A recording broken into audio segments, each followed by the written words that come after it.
I'm Kim Duke, and I'm married to an addict alcoholic. Hi, Kim. My name is Chris, and I am an addict alcoholic. Hi, Chris. Just a quick update. Barley is in here because he has separation anxiety, and you can't see him right now, but he looks like a hairy dead pig. Yeah. Just laying on the ground. It's just when I'm not in the same room as him. Like, he's fine when no one's here. It's not like he has that bad of anxiety where he tears up walls and stuff. It's just lately... Well, and it's only when it's you and I in the office. Yeah. For some reason, he gets real worked up. Like, Yeah. he feels like he can't get to us.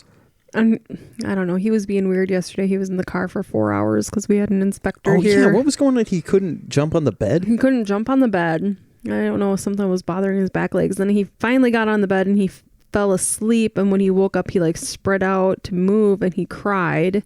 He did that like yelpy cry. Oh, he did? Yeah. And then he was weird. Like, I went to bed. He's always right next to me. I couldn't find him. He's down on the couch down here. So he's just being weird. But he's been better today. Oh, okay. Good. I just think he was in the car for 4 hours when they move around in the car. And I mean, poor guy. He was standing up and you could hear him hit the back of the car. He does. It's really funny. Like, Ashi kind of flops around, but she at least like clenches her muscles and can kind of brace herself. But he just... I tried driving good. I mean, I was driving fine. But anyway, we had an inspector came and did an inspection. An expector? One more time. Inspector Gadget came. There's only 2 minor things we have to fix, which thank goodness for that. And now I just have to figure out packing, but my anxiety level is way, way, way, way better than it was. I'm feeling a lot better. I don't feel like I need to drink anymore. Okay. That has passed. And now I just gotta pack and move forward. You know, oh, excuse me. Oh. Yeah, sorry. There's stuff with work has not been super great. But like in all of those like angry moments that I've been having, I haven't had, I can't get myself to want to go and buy any alcohol. Yeah, I had like man, it'd be nice if I could just drink and not be so anxious about this. But then I'm like, no, what would happen is I would drink and I'd still be more anxious if I drank because then I wouldn't get anything done. Yeah. And then I don't have any intentions to ever go to a liquor store. So there is another update from my another one of my brothers from Hazelden relapsed and texted me and said he's going back in. He just I don't know. I don't know what happened. I didn't get a chance to talk to him a bunch, but so I'm the only one. That's great though. It sucks for everybody else. That's the thing is like, it's depressing to 5% of people who go into treatment don't relapse afterwards. That's such an insanely low number. Yeah. I was watching the debates last night. Well, the best I could. It was so hard. I can't handle 2 adults screaming at each other. But oh, sorry. We have a guest here. Yeah. You may know her best for writing unbelievably good deadpan jokes on our show, Dude Absolutely. But I completely forgot. You're so good at masking the stuff that you've been through, like very like nonchalant about things, that I had forgotten about all of the other shenanigans that had happened while you were growing up. It's true, yeah. I didn't just pop into existence and then I had a whole ass life. Yeah. You came out just like every other babe. Kicking and screaming. What I was going to say about the debate, though. Sorry, so Mara's here. Thank you for being here, by the way. Yeah. No, we don't clap on. No. Trump brought up that Biden had a son that had an addiction, and it was almost like... He did? Mm-hmm, and Trump was being a dick about it. And Biden's like, I'm very proud of him. Like, how well he's doing. So if you haven't seen that around yet, I was just like... And this is exactly why there's such a freaking stigma against addiction and recovery. Because the president of the United States is even poking fun at someone's family member for having struggled with addiction. It was just like, I heard that and I already we're not going to get political on here, but I already feel certain ways about people in politics, and that really threw me over the edge. Like, yeah, I watched 5 minutes and had to walk away. Yeah. It's just not worth it. It wasn't even a debate. It was just two grown men screaming at each other. Well, trying to talk over each other, and then the third grown man trying to... It sounded like two grandparents arguing about something at a kid's birthday party. Who had the hard candy? Yeah, it was bizarre. It was very bizarre. It's like, I wish they could just turn off the other person's microphone. Like, okay, your 2 minutes are done. Microphone's off. Write down what you want to say. I can't imagine feeling the urge that you have to say something. Like, you know how a debate works, but still you have to keep talking. Like, that's his strategy, though. That he knows. Well, like both of them, though. Like that, I can't wrap my head around. Like, you know the rules, but you guys just you feel that strongly that you have to keep going. Yeah. It's bananas. Yeah. So, anyway, so I wanted to bring that up, and then, I talked to my family member. Should I talk about that before we get into Mara's story? My family member that has struggled with addiction. I had a very good most open conversation I've ever had with this person. And, they always ask how Chris is doing. So I let them know. And then they said, I don't even count the days anymore. And I was like, okay, so it must be a while. Like, how long's it been since, like, it was snowing? I said, was it before Chris went in? Yeah. And then we had a good talk about, like, side effects of, this person's never been able to talk openly about, like, things that have happened because of it, and talked about the trauma that they endured, which started when, started their drinking, lots of deaths in a short period of time. And then, talked about short-term memory loss, how they struggle with memory. And that makes sense, because we would have conversations where I'm like, I've had this conversation with you before, and it's like, are you actively still using? And now that they were like, they told me that they have memory problems, and they're like, I think it was because of the drinking. It's like, oh. And talked a lot about how when they would drink, they would often black out most of the time. So, but it was nice. It was a good conversation that they were able to open up to me about it. And we have never gotten that far. And so it was very nice to hear. One thing that I hadn't thought about, the trauma that individual has been through, the main person that they would like vent to about that stuff when it would come up is one of the people that passed away.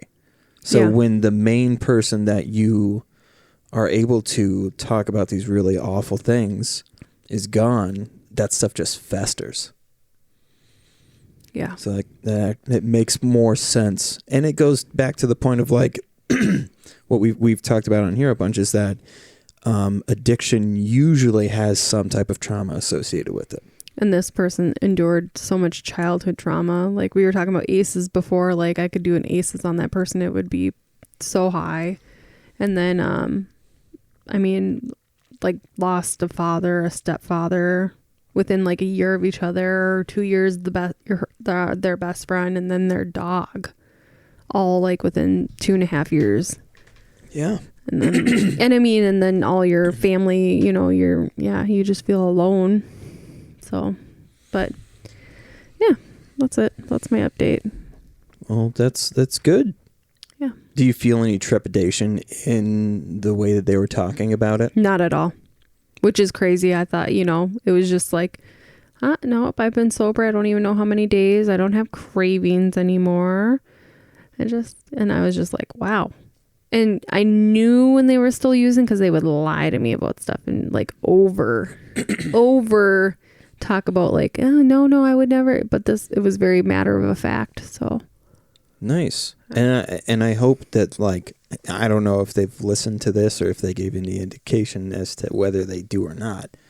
But I think that just knowing that I am talking about this stuff, let them know that this is a safe place to talk about that stuff. Oh, Does that make sense? 100%. Yeah. And non-judgmental. I think it helps that you went to treatment because they know that I'm not judgmental or that even that we're not using. So it's a safe place. Does your dad know that I went to treatment? No. That's so wild. It is really wild. No, my dad doesn't know you went to treatment or went to the hospital or anything like that. Yeah. I think there's still that stigma with him with that stuff. So, Yeah. I mean, someday. Well, it's weird being around him sometimes, knowing all of the stuff that's happened that he has no clue about. And yeah, I wonder. Yeah, I just, sometimes I just wonder like what he would I did say. make a comment like our electrician friend came to finish a few things and I'm like, I don't know how we're going to pay him because we don't drink anymore. And my dad didn't say anything. Yeah. So, all right. He handles things very interestingly. Now, on to our guest that I volunteered to be on today. If at any point you don't feel like talking about something, you just the safe word is legally obese. Sorry. He's tap dancing. Yeah. He's getting his nails trimmed on Saturday. Barrels, go lay down. Oh, he's okay. He's a support dog. So when you were younger, were you in Minnesota? Yeah. Okay. All the way up until I was 14. So when did your parents separate? It was like, I'm not sure exactly when my biological parents separated. Because it was like, I was really little when they split. Oh. So I mainly remember living with my father and my stepmother. Oh, interesting. Yeah. Okay. Refresh my memory then of the timeline, because now I'm a little confused. So you're really young when your parents separate. You're with your father and stepmother up until... Then my father and stepmother split when I was 12. So what has been your experience in seeing, and I don't know if you would even categorize it as addiction or anything in that realm, but like just kind of how substance can affect the family dynamic. Oh, sure. I definitely think it was a problem because it felt like they drank every day. Because I remember being one of the beer runners. Really? Yeah. But it wouldn't be really bad until like the weekends where they would go out somewhere to drink. Because then when they came home, that's when it was really like tense for me. Like, because I wasn't sure someone was going to get set off and then a whole like shouting match was going to happen. And you can't reason with them because they're totally gone. And there's a couple times where like the cops got called. And was that just verbal threats that made it escalate to that point, or did it ever get physical?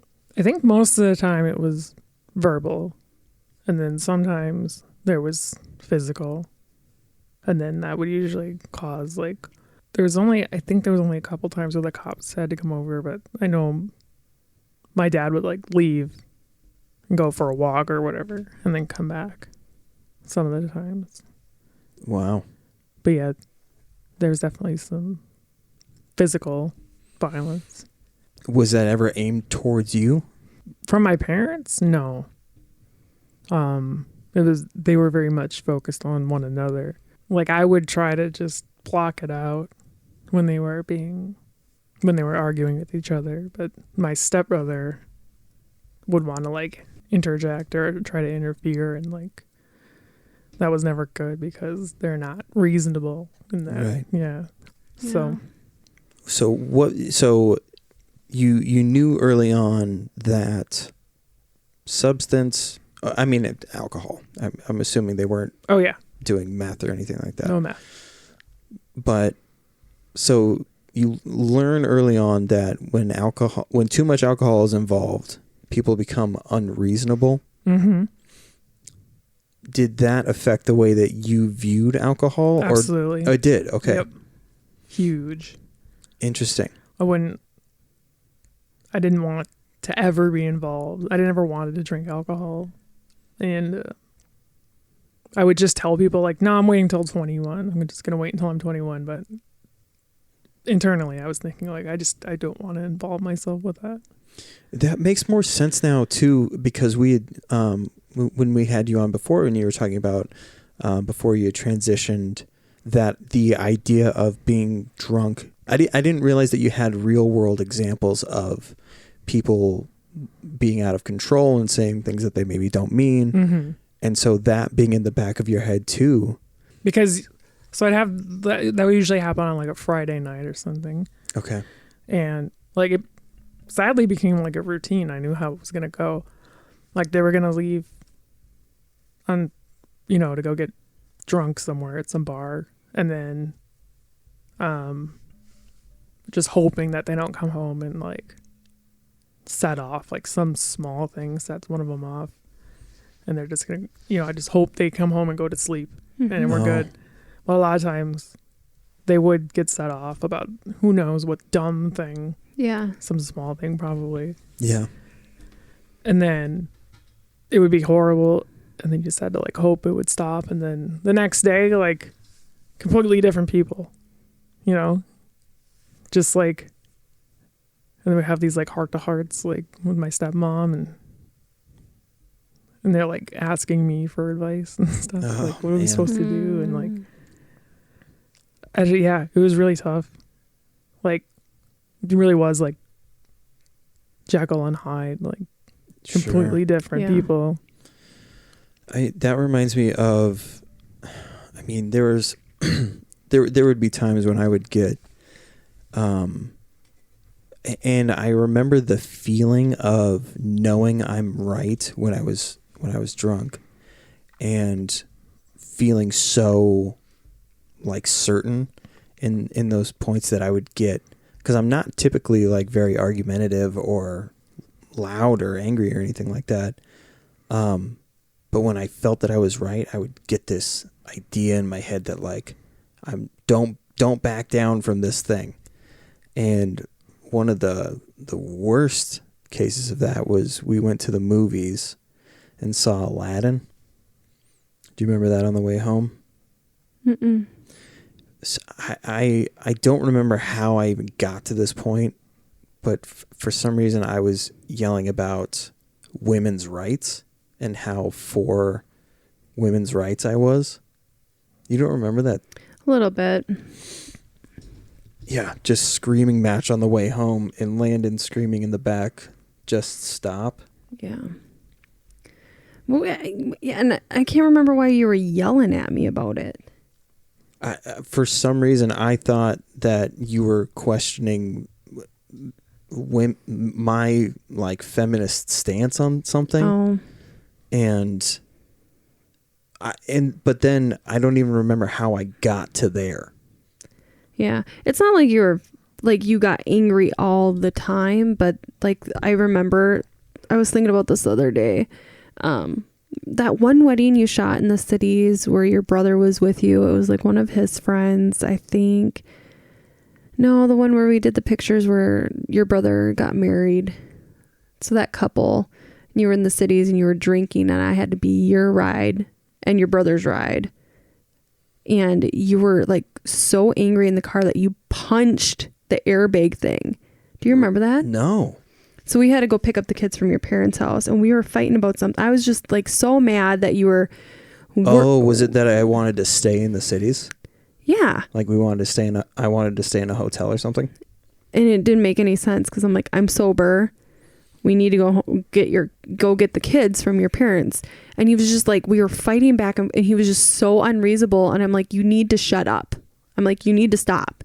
I'm going to pull this car over. I can't drive anymore. Like we were screaming at each other and he punched the airbag as hard as he could. And I'm like, you're going to ruin my vehicle. I was so mad. And like, couldn't even talk to you. And then we got to your parents' house and we're like, you were like, we need to solve this before we go into the house.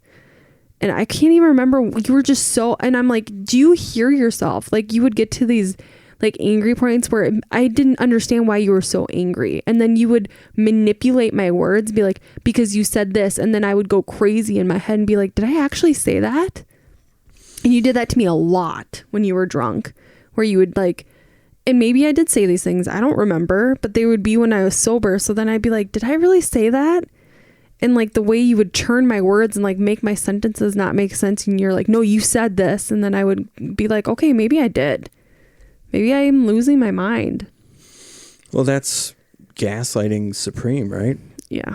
Yeah. I do remember that because that was scary. Because I remember we were on 494 where 169 is. And I almost pulled off into Maple Grove and was going to get you out of the vehicle because I didn't know what to do with you anymore. You don't remember that at all? I don't remember punching anything, but I kind of remember. It was in the blue truck, and I remember saying, "You're gonna break the vehicle." Yeah, I kind of remember the sense that we could have stayed there in that area or something. Because you wanted to keep drinking, and I was over it. I was ready to go home. Mm. Yeah, I mean that makes total sense. A lot of the stuff that I wanted to do, in however I could shed any necessity for responsibility, like it's the same thing with like me being not wanting to go to the lake because the kids are going to swim and I hate when the kids swim. I don't want to be in the water. Like that whole thing where I start chipping away at an event or something that we're going to do, just so that I don't have to do the other things or feel bad that I'm not doing the other things. Does that make sense? Yeah. So it's just, yeah, the drinking always made, if I could drink, it meant that I didn't have responsibilities for something else. And that's just my stupid brain, how I win all the time. So now that goes on for how long? Well, so my dad and my stepmom got divorced, or they separated in like 1996. And then there was a couple years there where I actually stayed with my stepmom for like 2 years. After, really? Mm-hmm. Which was like a strange thing to do, but I'd lived with her for so long that she was just one of my moms. So. Yeah. But even then, like my stepmom met someone else in that time, and then they actually had some of the same problems. Really? Yeah. Oh. So it kind of was just a continuation of the same. Did you feel an obligation to be there for your stepmom then and like console her? Really? Yeah. That like, because it was really conflicting because like earlier on when I was like a real little kid, my mom, my biological mother, like wasn't really in the picture. Okay. For whatever reason. But over time, she did kind of come into the picture, and like I would go there at one point every other weekend, and then summers, and she was like more and more in my life. Do you mind if I ask why she was out of the equation? I don't think she wanted to be in. That's one of those things I probably should ask about, but I never really have. Well, that's a tough, because there's a lot of bad answers that could come from it. That's one of the things that like movies try to showcase, that how like, and it always seems like what they want to say is because look at what you have in front of you. But really it's because there aren't a whole lot of good answers for why a parent removes himself from the family dynamic. So that's fucking rough. So it could have been, I think, if I'm remembering right, it was that she was kind of irresponsible at the time. And was she a young mother or? Well, my mom and my dad were like the same age, like 21. Okay. When I was born, they were 21. Yeah. And I think they just, so like my dad and my stepmom didn't want me over there with her at one point because she was too irresponsible. I think that might have been the reasoning behind it. Okay. Did she have any kids in that time frame, like after the fact? Like, do you have half brothers and sisters? I have one half brother. Well, no, I have two half brothers. You have two half brothers. Mm-hmm. So one older, one younger. Okay. Because my mom was married to someone else, had a kid, divorced. Oh. Married my dad, had me, divorced. And then she remarried, and then my mom remarried in 92. Okay. And that lasted till 2009. Now So- she's with someone, but they're Okay. not married or anything. So you stay with your stepmom for 2 years, and kind of the same patterns keep happening. Mm-hmm. At what point did you decide to remove yourself? Or Sure. That's what I was going to talk about. So there's a huge chunk of time where they're doing that, years. It got to a point where it's I wanted to live with my mom instead, just because that was so stressful. Yeah. But at the same time, I love them, my parents, and I didn't want to tell them that I wanted to move out. Because I didn't want to hurt their feelings, Yeah. So that was really difficult. And I never actually really pushed the issue. What happened was my dad said, you have to make a decision. You can either stay with me, because he had moved into a house with his girlfriend, or you can stay with your mom. And then that's what I did. I picked my mom and moved to Alaska. Oh, that's where Alaska came from. Mm-hmm. Okay. Because in the mid-90s, my stepdad joined the military. And he got stationed in Washington State and then Alaska. Okay. I wonder if he was on Tacoma. Tacoma, yeah.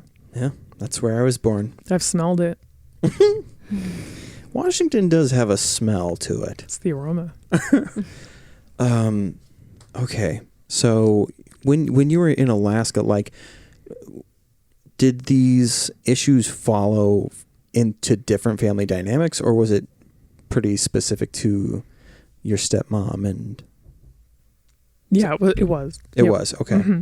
Yeah. So you avoided drinking for all of that time, and you had said that your viewpoint was just didn't want to lose control. And I mean, that's really interesting too, the anxiety that's created with all of these things that you're dealing with. Because that makes so much sense, because you are not vindictive or spiteful to people you care about, I should say. I don't know how you act towards people who suck, but Surprisingly kind. There's I'll give you an example. There was a person that worked at Walmart that everyone hated to death. And I wasn't a big fan of him either. But, I could still treat people nice. To the point where I would give this guy rides to and from work. oh, And everyone's like, I don't know how you can stand that guy. I'm like, he's just some guy. I don't know. He's fine. Wow.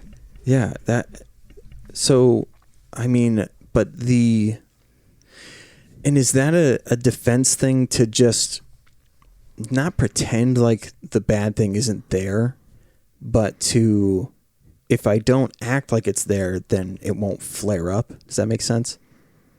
Like when you were talking about the things, your stepmom and your dad coming home drunk and just hoping that something doesn't set them off. Do you think about how to avoid setting somebody off or bringing up a conflict? I don't know if I'm ever actively doing that. Maybe I am, and I just don't realize it. And that's kind of what I'm wondering is subconsciously, the way that you live your life and the way that you treat people allows for Switzerland.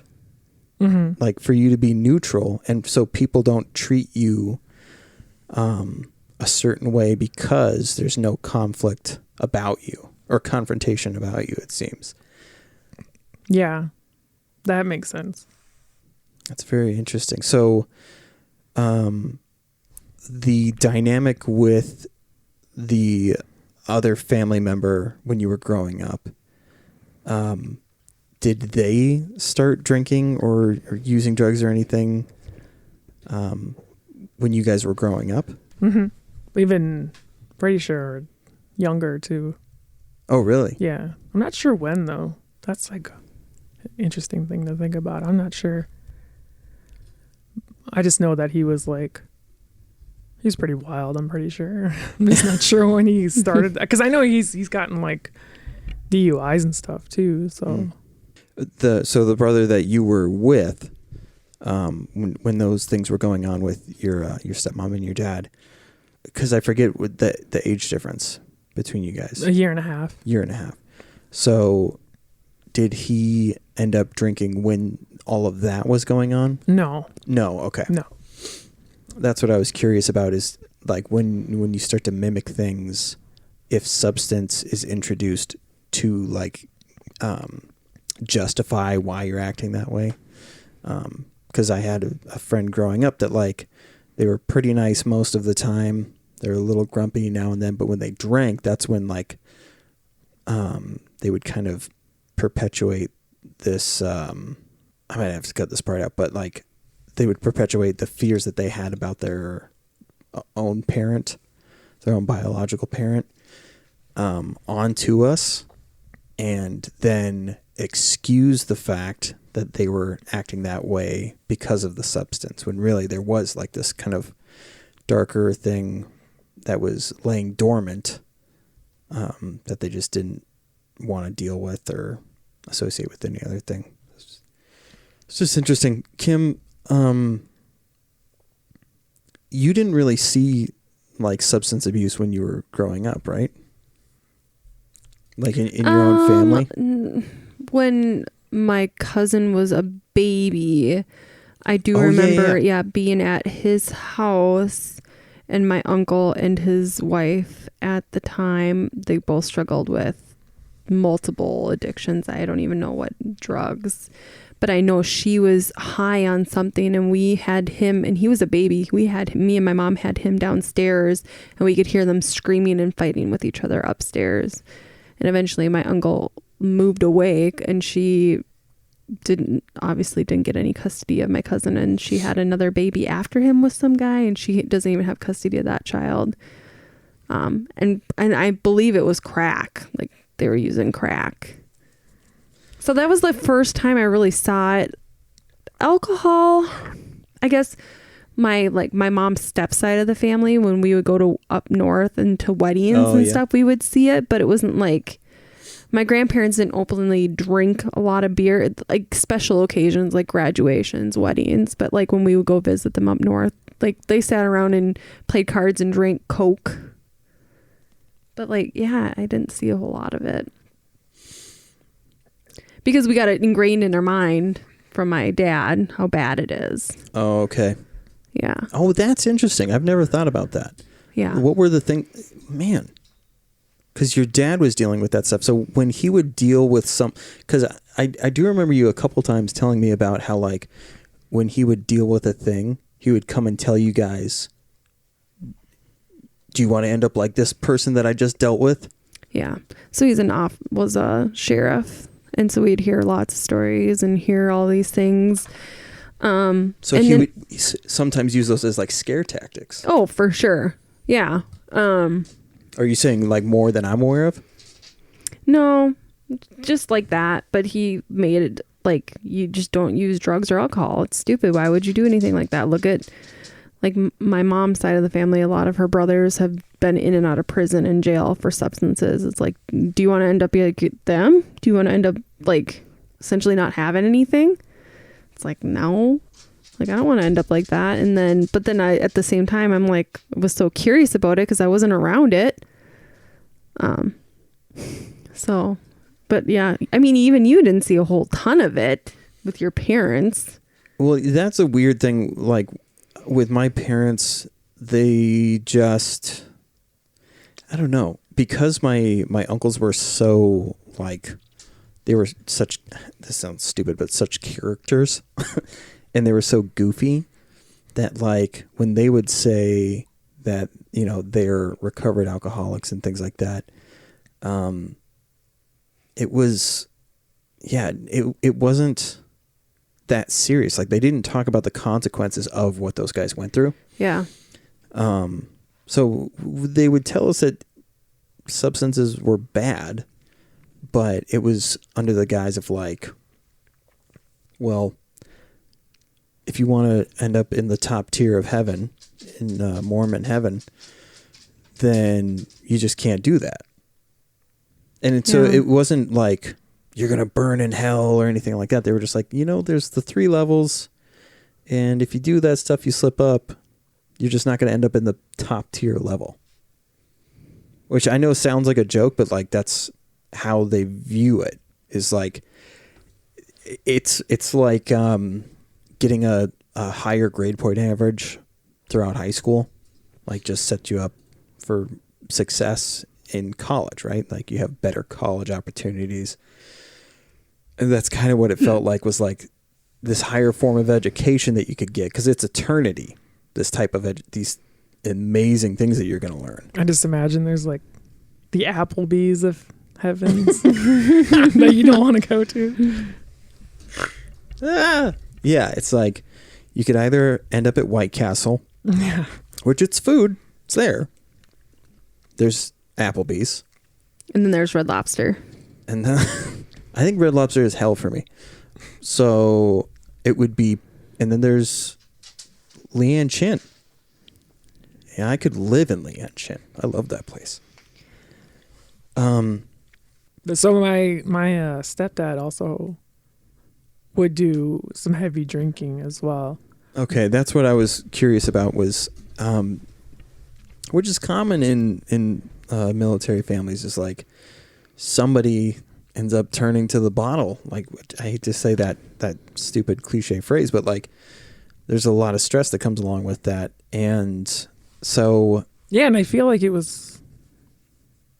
after he was in Iraq, there was some like, it seemed different, like days. Oh, he went to Iraq like after 9/11? Yeah, in 2003. Holy shit. Like right after we invaded. Oh my God.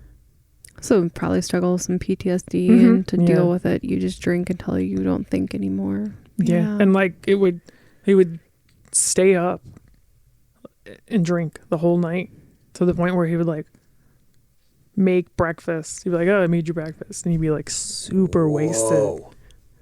And then just keep doing it like for days. Wow. Constantly. Was he ever mean to you guys, or? No, he was like just like a huge dork. I mean, like when he was drinking, like, I mean, I guess maybe that's colored by my previous experience, where people are getting really amped up. Yeah. Where like this was just like nothing to me. Like, he's just being obnoxious or whatever. And I can deal with that. But not the anger, Yeah. Was that ever a point of contention between him and your mother? Not like, I mean, between them, yeah. Yeah. Okay. You do such a good job of making these things seem like not a big deal. Yeah, I have done that. Yeah, it wasn't until I went to therapy for something completely unrelated that I kind of laid that out. Those therapists sure turn things around, and you're like, I didn't even think about it like that. Yeah, when I was in treatment, massive panic attack, because I never attributed the shit that I went through as a kid as any type of trauma, until this psychiatrist was like, "Hey, just so you know, not all kids deal with the stuff that you dealt with." And I was like, "Oh, okay." Yeah. So I mean, with you, the thing that you went into therapy for, I'm assuming, is transitioning stuff. Yep.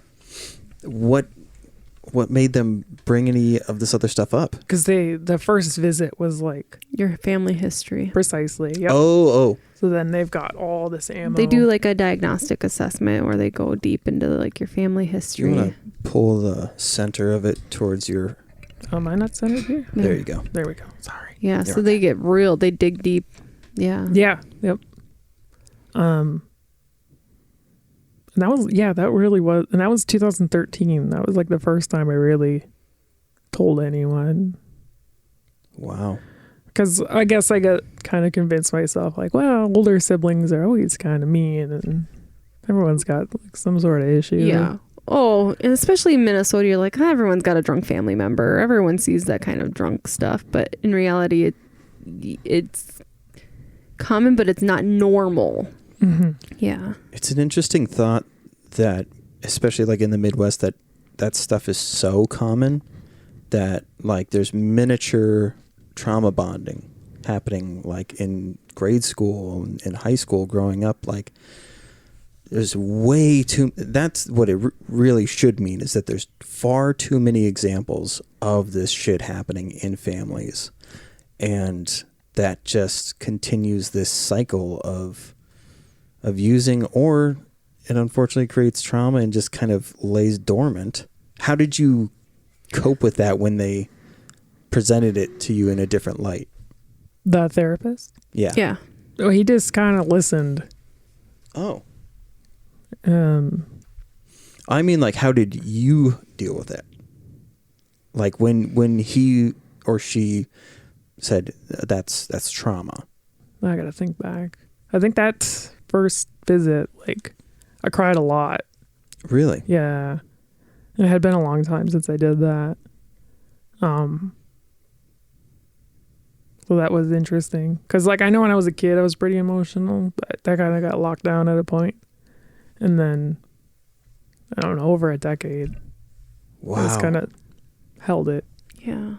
Because that was kind of one of the nice things about therapy. Was that you could let out these emotions? Yeah. Yeah. Well, that's really nice that you had that. I mean, so you're so unique in the way that you deal with stuff that, like, I don't even know how to pose, because we want to highlight people who have survived addiction in their family dynamic. And to you, like, what were things that you did to make it through? Or do you even perceive them as things that you were doing to survive these situations? Yeah, I guess I can't really think of anything that I was actively doing. That's kind of what I thought. I was just trying to survive. Just make it through next thing. So when you think about this stuff now, does it still kind of feel like, well, that's in the past? And that's like how I used to think about it. Oh. Before therapy. Okay. And then afterwards, like, I thought of it a lot more as being not okay. Like, that shouldn't have happened. So did you have conversations with these family members after the fact about? No. Okay. I wonder how often that happens, because I hear people say that a lot, where, like, you know, you need to talk to your mother, or you need to talk to so-and-so about this and let them know. I think people are afraid that they'll trigger them back into drinking, or they make them feel bad about the choices they made. Right. Like, how would you feel later on in life if Landon brought up things that he observed and remembers? I really want that. Okay. But I'm different. I get that. You I'm are different. Yeah. I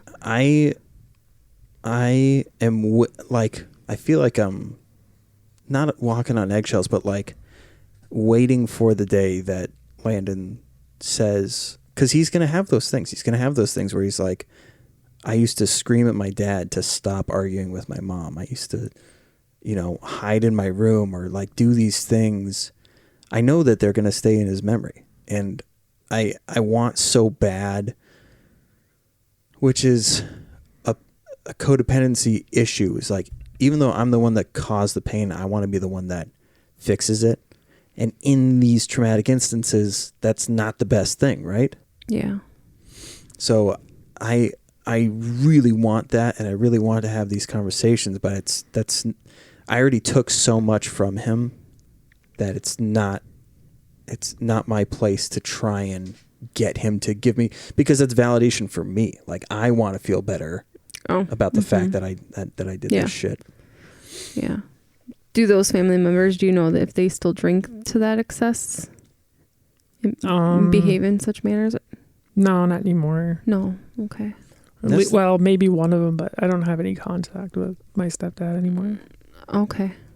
And that's the other weird thing is like when something has happened so long ago, I would imagine that you have that feeling of like, that was forever ago. What's the point in doing it now? Because that's true, yeah. And I wonder of that of a lot of people. So maybe I would say I also very rarely see anyone.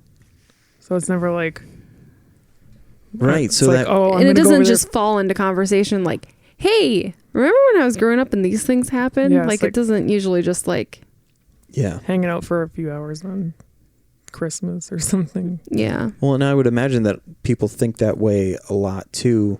In like, I don't want to call, and I haven't spoken to them in 3 years, and this is the one thing that I'm going to call them for. You know, like most family members, when you call, and they know you to some extent, or they knew you, would think this isn't. You don't call just to chat. So, oh, Barbar is stretching. Sorry, we had a little doggo break there. What's your stance now on alcohol and things like that? I'm surprised I never got addicted to something, honestly. I am also surprised. Yeah. You've been through a lot. You have all of that stuff that you went through, and then transitioning on top of that. And I've thought about it, but I can always just keep everything at bay, I guess. Because I like, especially when I was getting all those surgeries and I started getting like a lot of pain medication. I really like pain medication. Oh, yeah. And like those thoughts of like taking it when I shouldn't be taking it was like pretty constant. Oh, interesting. So did you ever think in your head, like, I can see what this does to other people? Yeah. Okay. Like I knew it was, I wanted to do it, but I knew how bad it would be. Yeah. And like, so I would just not. That's pretty good self-control then. Yeah. God, that's so interesting. It's that aspect of the human psyche fascinates me. How, because like we've had people on here who were hardcore alcoholics, and it was destroying everything around them, and then they got sober, and now all they do is smoke weed. Weed for some reason doesn't, like, I don't get how substance can completely overtake you in one realm and then another substance does not do the same thing at all. And and to that point, to recognize how good something feels, like in the addict's mind, it's like we gotta figure out how we can reintroduce this or something like this. If I can't get this prescription, then what other thing can I do that will get me to that same point? It's really interesting for something to be so feverish to one person, and then to just be like an objective thing that you look at and go, oh, yeah, I understand why I would want to do this again, which is probably why I'm not going to do it again. That just, for me, because everything, snacks, drinks, gum. Remember how I was eating like 40 pieces of gum a day? Jesus. It is just anything that activates that, like those, I don't know if it activates dopamine levels. Yeah, but probably. When certain flavors make me go, Be nice if it was like cleaning or something like that. It would be nice if it was like cleaning or exercising. Some people do get the exercise thing. I know. But I think for me now, it's like, what's the easy thing that gets me to that thing? So what about alcohol? Do you? Every once in a while I have some. Yeah. But I actually just like beer. Like I just like beer. Yeah. Yeah. Like it's fine. Mm-hmm. I gotcha. Like I like to have one beer because they taste good. Yeah. See, and that's interesting. Yeah. That it's got to sound weird because like I obviously wish that things were different for me when I was going through all of this stuff, and that because I remember what it felt like, what it tastes like, and all that stuff, it's a deep regret that like I couldn't have controlled it and just had something that occasionally is available to me. And now there's like something set in stone that is never available to me again, is a really weird feeling. You know what I mean? Like you could have a drink and still be fine. I know that you have that within you because you would have days where you did not want to drink at all. Most of the days. Yeah. So it's an odd feeling to have one thing that you're like, oh, I can't even entertain the idea of doing that. Oh, you've got some stuff though. Like in what are the other like ailments about you? I hate to say it that way, but like there's certain things that you had to adjust because of like medications that you're on.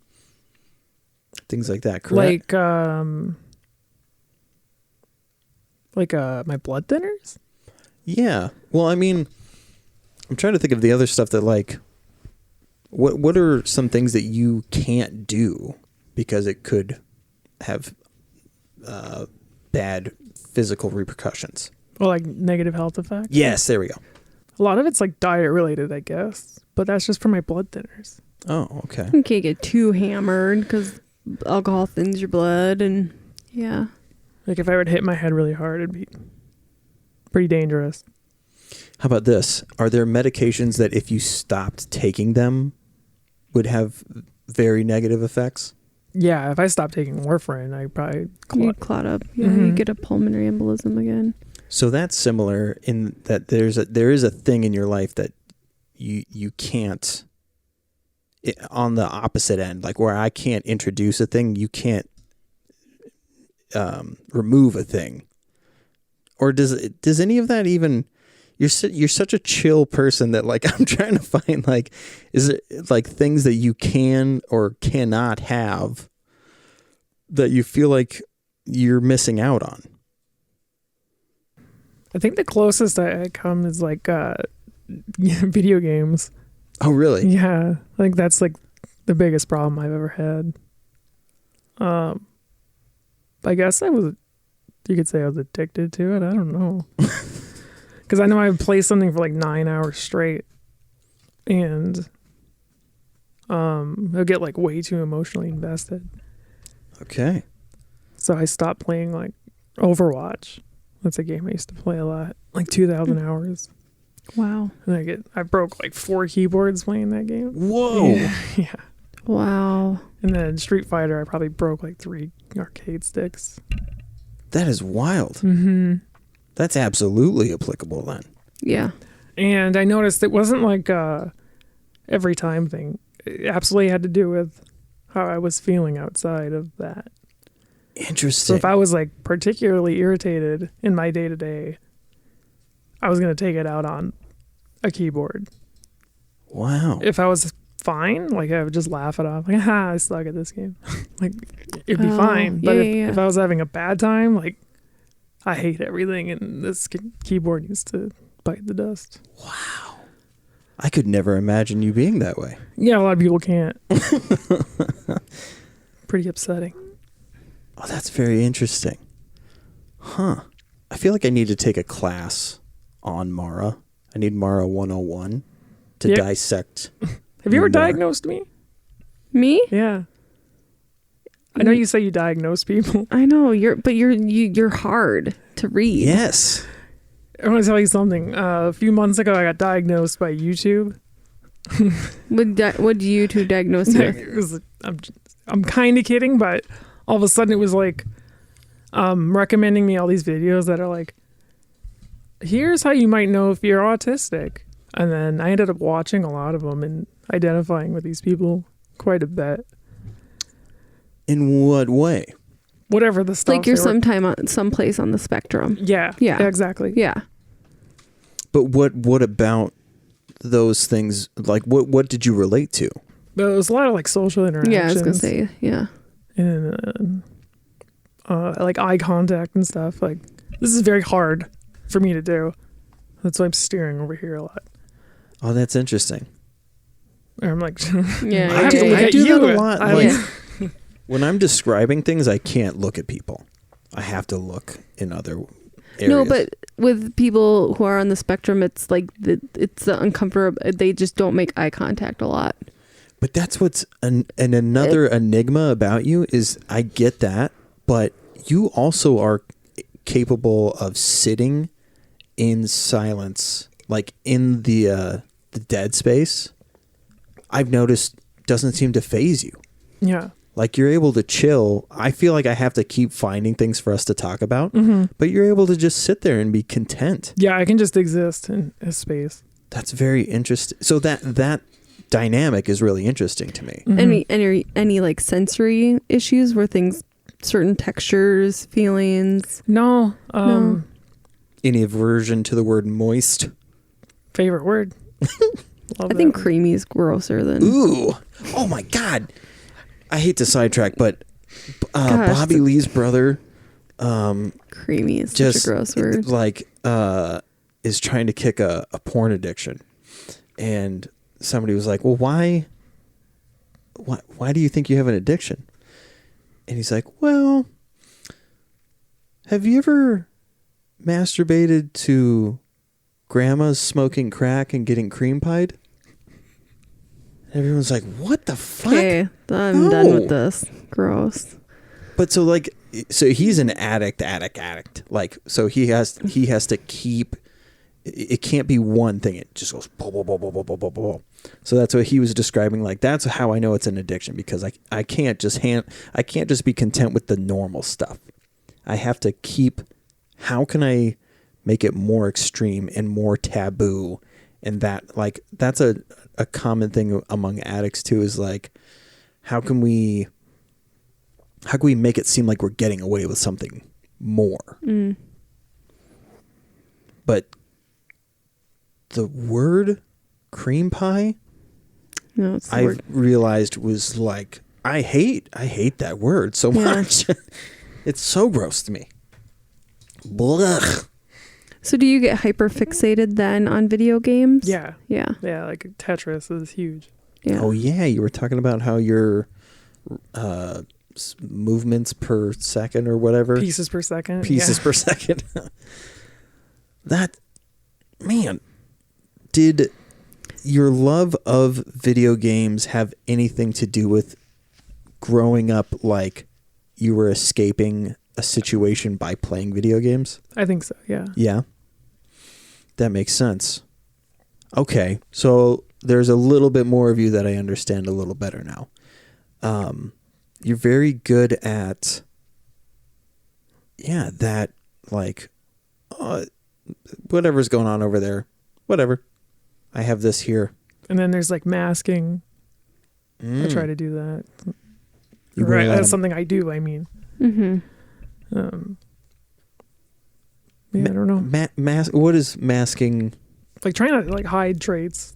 Oh. Like blend in. Yeah. Oh. Imposter syndrome. Do you know what that is?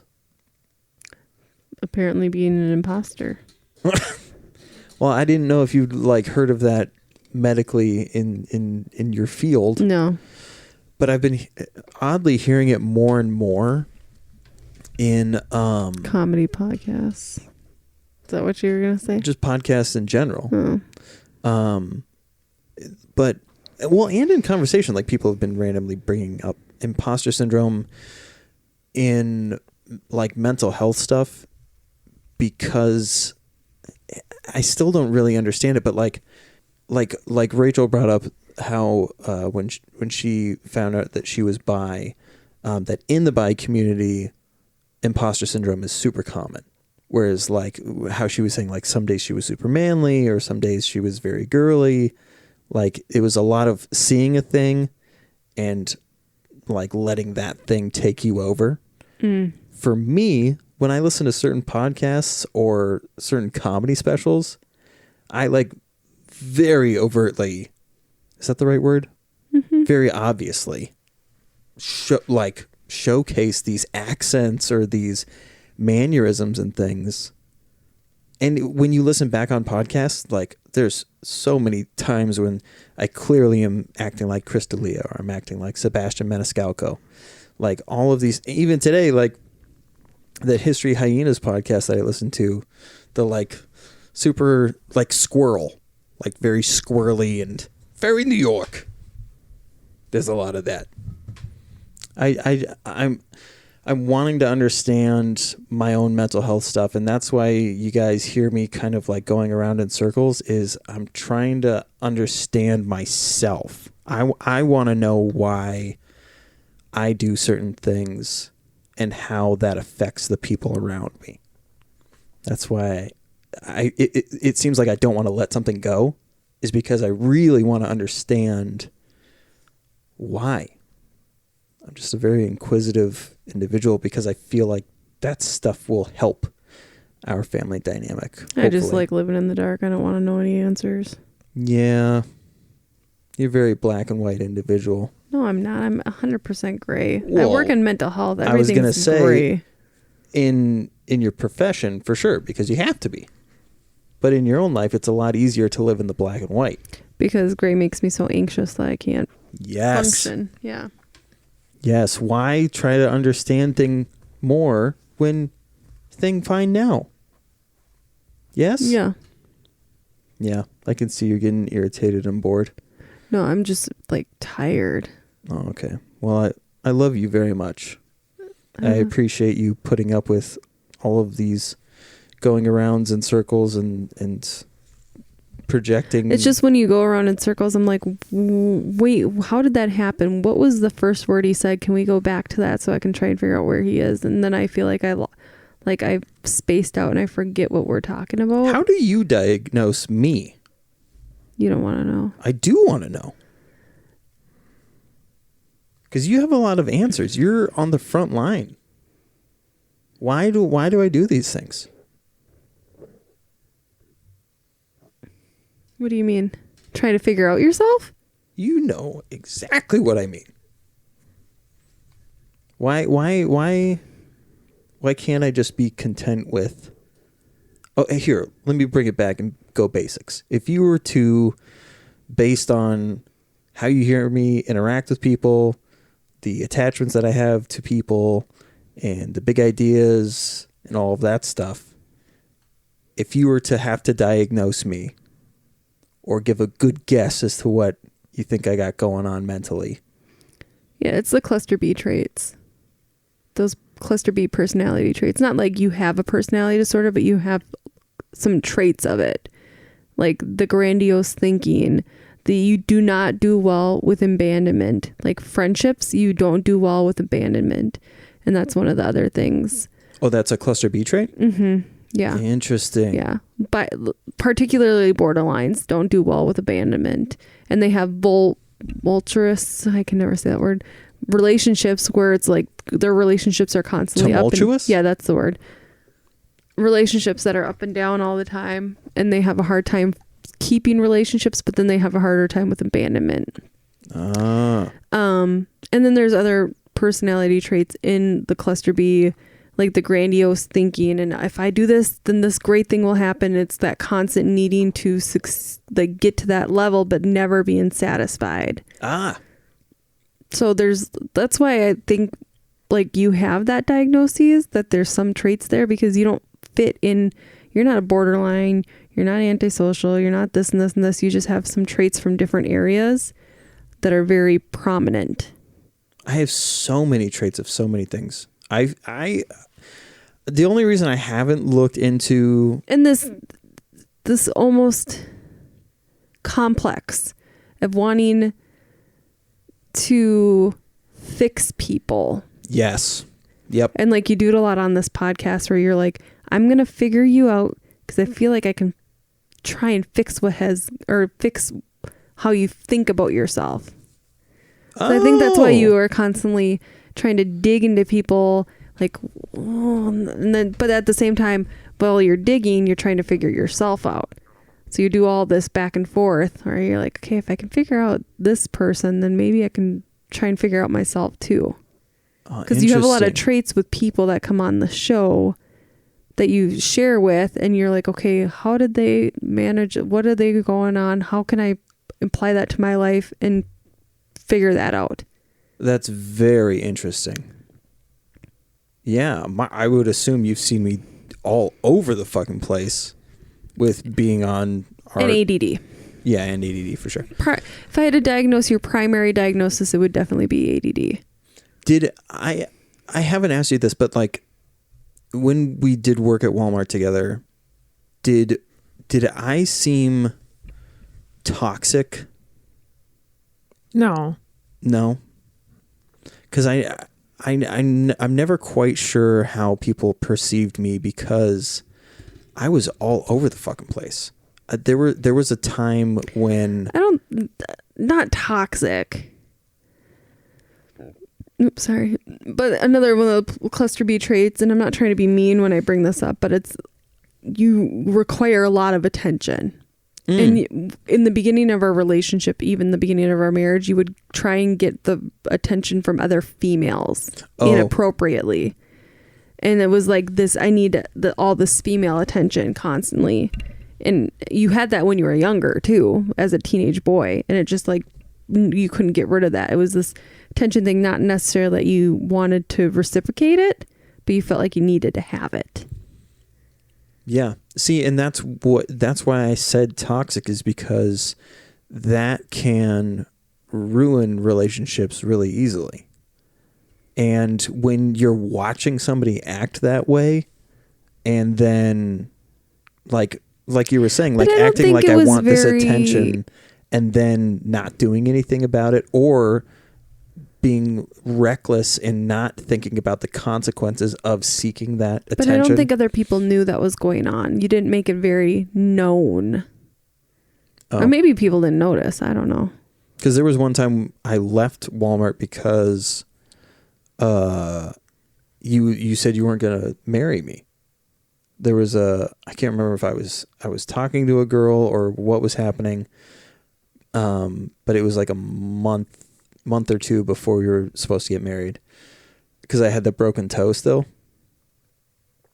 And you were like, I'm just not going to deal with this anymore. No, thank you. And I definitely don't want to get married. And so I said to somebody, I was like, hey, my fiance is going to leave me. I have to leave work right now. And I just left. So like I would say really intense shit to people. And so that's why I wonder, like, when somebody like me throws really intense shit just kind of willy-nilly, especially when I was younger. Okay, so that's where you want to know about the toxic thing. Yes. Okay. And maybe Mara didn't see any of that. I never got any of that. What was your... But you also grew up in such a intense... You had such an intense childhood that you probably didn't pick up on like those kinds of things. Maybe, yeah. Yeah. There's some things that I really didn't pick up on with friends. So, like, what was your perception of me? I just remember you're just some cool guy at work. I don't know. You do like funny accents on the PA. On the intercom. Yeah. Yes. But see, I always thought that you were the cool one. And I was always trying to impress you because you were so cool. Me? Yeah, because you didn't seem like... And that's actually really interesting because I needed the attention of people and I wasn't getting that outwardly, like, pouring affection from you. So and then that's another thing with people, cluster B too, is that, like, they don't get that. So you're not giving the attention back, so they try harder to get that attention. But then also with that too is when they finally get that attention, they can shut people out quickly if they want to. Yeah. I did that a lot. That's why I was such a man whore when I was in high school. Terrible to girls. But sometimes now, even in not with females, but in life now, it's like with other things in life, like with your photography too, it was like if you weren't getting that, and that's also the day and age we live in, you're not getting the likes, the shares, the this and this. It's like you feed off of that. You almost feed. You need it. So with someone with cluster B traits, social media is awful because if you're not getting that instant gratification, people don't like me. I'm going to try harder and try and get all this attention somehow. And I mean, honestly, you post weird profile pictures to to try and get some reaction out of people. Yeah. Yep. Yeah. That's very true. Although the profile picture that I picked, I Googled Alex Petra, and that that photo of him with the split on his chin, that's what showed up. I'm not saying it's all the time. No, I know, but I think as society we do that thing too. I'll post pictures of me. Look at when I had abs for like hot 2 seconds. I'm like, I'm gonna post it on my Instagram so I can get some attention. Good use of a hot 2 seconds. Thanks. I like it. Yeah. You don't seem to seek that type of validation. No, that's true. I don't know what the hell. But I'm also doing. in your childhood, you saw all this stuff, so you just kind of stepped back. You didn't want to be in the middle of that attention. So now, even as an adult, you're like, I would just rather be back here and watch from afar as other people kind of put themselves into that. Yeah. Yeah. Yeah, I always just feel like I'm trying to get through everything. You're just trying to survive every day. That's what it feels like a lot. Yeah. Yeah. Like I just need to get past this or. Well, you almost died. You had a freaking blood clot in your lung, so wasn't great. No. But like, even when I'm supposed to be going to do something fun, like go to a concert or something, I'm always thinking about it being over. Like I just need to like do this to be a normal person. Oh. And it's not going to be great. And then that's like, and then when I do it, it's like an accomplishment. Like, oh, I went out to that concert and did stuff like a person. Maybe you might be on the spectrum. Why do you do our podcast? See, like, so you've given me like the perfect position where I'm serious, like, because this is how I see myself as like an alien watching like two normal people interact. Oh, wow. But I don't have to be actively on the podcast. Like I could just chill there on my iPad, and then if I think of like some dumbass pun, I could just say it into the thing, and then that's mostly for me to think is funny. Oh, interesting. And then I can go back to doing. So were you nervous about today? Yeah. When you were like, "Oh, be a co-host," and I'm like, "Shit." Yeah, like 2 minutes before we started recording. Hey, everybody. How's it being? Yeah. I think we're going to learn so much more about the spectrum too. I mean, obviously there's autism and there's Asperger's, but they're going to eventually categorize this whole spectrum because it's so big and you can fall so many places on it. Like even Chris, I joke with him that he's autistic, but I do think you're at some point on that spectrum too. Yeah. I was going to say the only reason I don't look into how the spectrum works is because you'll get hyper focused on it. Yeah. But I see it with the social cue stuff when you bring that up. It's like, yeah, you fit somewhere on there. Yeah. I think it's fascinating. All of this stuff. This has gone on too long. I'm sorry. It's fine. Well, not for you, maybe. Holy. Yeah, I'm sorry. I gotta wake up at 5 a.m. I really enjoy when you come over. This is going to sound weird, obviously. I wish that you lived with us. Like, I enjoy the interactions that I get to have with you because they're so easy. Like, I don't have to try, and you're always so open whenever I ask a question. Mm-hmm. Like, you never make me feel weird. You're not judgmental. Yeah. I think because you're not weird. Oh, I hate weird. that word. You're just so quirky, and not a lot of you've put yourself in these cliques, whatever, rollerblading. You were so quirky that these assholes, these guys didn't know how to take you, so they would call you a grom, and that's Chris Duke. He's such a grom, but you were so quirky. And then you throw yourself into comedy, and you're quirky there. Well, I guess a lot of the comedians are quirky too. But like you put yourself in these things where you're so quirky and different than people and they don't know how to take you. But when you find someone who like doesn't react, because other people react like, and Mara doesn't react, you're like, oh, cool. I can just be myself. Well, because I feel like sometimes in those different cliquey areas that you go to, you are quirky Chris, but then you have to put a shield on because you're like, I don't want people to not like me, but I want to be myself, but I don't want people to not like me. So I'm going to be a little quirky. I don't want to be a grom. So then I'll cover myself up. But then you keep throughout whatever, you keep doing that.